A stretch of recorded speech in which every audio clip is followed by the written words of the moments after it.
شیخ الاسلام ڈاکٹر محمد طاہر القادری صاحب نے ہمیں نصیحت کی ہوئی ہے، کہا کہ جو 5 نمازیں پڑھ کے بستر پر نہیں جاتا، اپنے گناہوں کی معافی مانگے بغیر بستر پہ جاتا ہے، وہ میرے منہاج القرآن میں وہ نہیں ہے، میرے منہاج القرآن سے وہ الگ ہے۔ جو میرے منہاج القرآن میں میرے ساتھ وابستہ ہے، اس کے لیے شرط یہ ہے کہ وہ 5 وقت کی نماز پڑھے گا، اور 5 وقت کی نمازیں پڑھے بغیر بستر پر نہیں جائے گا، اور بستر پر جانے سے پہلے اللہ کی بارگاہ میں اپنے گناہوں کی توبہ کرے گا اور اللہ سے معافی مانگ کے بستر پر جائے گا، تو وہ میرے منہاج القرآن کا رکن ہے اور میرا مرید ہے۔ یہ وہاں سے ہمیں میرے دوستوں ہدایت ملی ہے،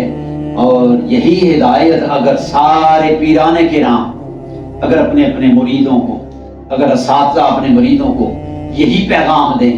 یہی حکم دیں، تو کوئی بے نمازی رہ نہیں سکتا ہے۔ اللہ تبارک و تعالیٰ سے دعا کرتے ہیں رب العالمین مجھے، آپ کو، ہماری ماؤں بہنوں کو، ہمارے دوستوں کو، ہمارے بزرگوں کو